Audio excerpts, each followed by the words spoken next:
ความสัมพันธ์ของสาวๆ Blackpink กับหยางฮยอนซอกนั้นดีหรือไม่ดีสาวๆสนิทกับหยางไหม Blackpink เคยพูดว่าหยางเหมือนพ่อของพวกเธอตั้งแต่เมื่อไหร่กันถ้าเป็นแฟนคลับที่เพิ่งมาติดตาม Blackpink หรือค่าย YG ช่วงปีหลังๆเนี่ยอาจจะสงสัยกันนะคะว่า Blackpink กับประธานค่ายคนเก่าซึ่งก็คือหยางฮยอนซอกหรือว่าลุงหมวกเนี่ยสนิทกันไหมความสัมพันธ์มันเปราะบางจนถึงขั้นสาวๆอยากจะออกจากค่ายหรือเปล่าแล้วที่ยังเซ็นสัญญาวงกับค่ายต่อนั้นเป็นการตัดสินใจที่พวกเธอถูกบังคับหรือเปล่าถ้าเป็นบลิงหรือว่าแฟนคลับตึกดำมานานเนี่ยก็น่าจะพอรู้ว่าศิลปินในค่าย YG กับหยางสนิทกันมากระดับหนึ่งเลยอย่างตอนที่คนภายนอกมองเข้าไปก็อาจจะมองว่าหยางเนี่ยน่ากลัวมากๆเด็กๆในค่ายน่าจะไม่กล้าคุยด้วยหรือแกล้งเล่นแน่ๆแต่สรุปคือหยางคือคนเดียวที่โดนศิลปินในค่ายแกล้งไม่ว่าจะเป็นการล้อเลียนเสียงพูดหรือล้อท่าเต้นสุดเฟี้ยวแม้แต่จีซูก็ยังแต่งเพลงแกล้งหยางซาจังนิมเลยเวลาจีซูเจอหยางก็จะร้องเพลงนี้ให้หยางฟังกวนสุดๆ 사장님, 사장님, 오셨군요. มีครั้งหนึ่งในระหว่างที่จีซูและลิซ่ามาไลฟ์ทาง V Live จีซูก็เมาส์ให้บลิงฟังว่ามีช่วงหนึ่งที่เป็นวันหยุดของเกาหลีซึ่งหยุด 2-3 วันเมมเบอร์ทุกคนก็กลับบ้านไปใช้วันหยุดกับครอบครัวยกเว้นลิซ่าที่เลือกที่จะพักผ่อนในหอพักคนเดียว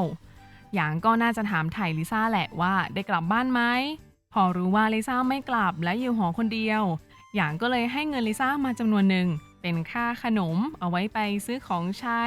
ซื้ออาหารอร่อยๆกินให้รางวัลตัวเองในช่วงวันหยุดแต่พออย่างให้เงินมาลิซ่าก็เอาเงินทั้งหมดไปซื้ออูคูเลเล่หมดเลยซึ่งลิซ่าก็เล่นได้ไม่นานก็เลิกเล่นไปนะคะจีซูก็ห่วงว่าน้องเนี่ยจะอยู่คนเดียวกลัวว่าน้องจะเหงา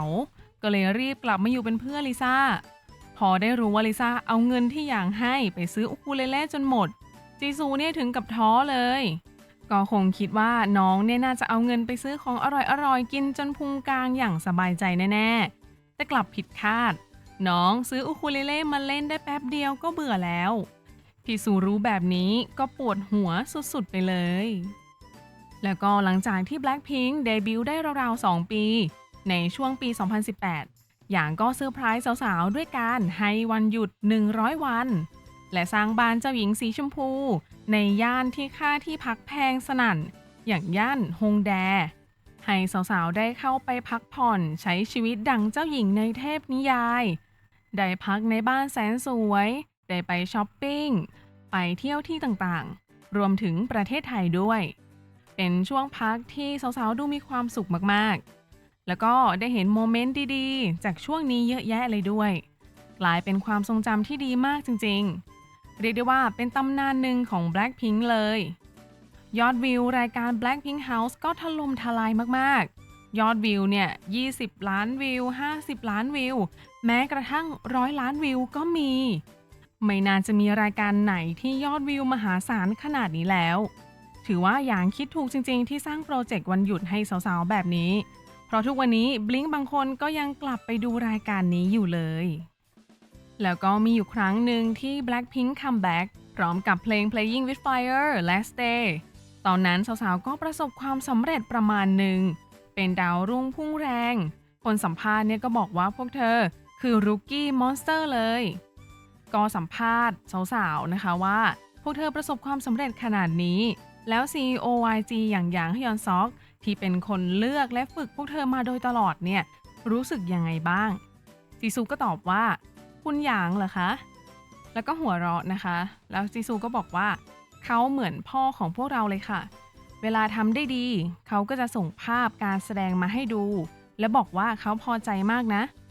แต่ถ้าเราทำพลาดเขาก็ส่งมาเหมือนกันพร้อมกับถามว่านี่มันคืออะไร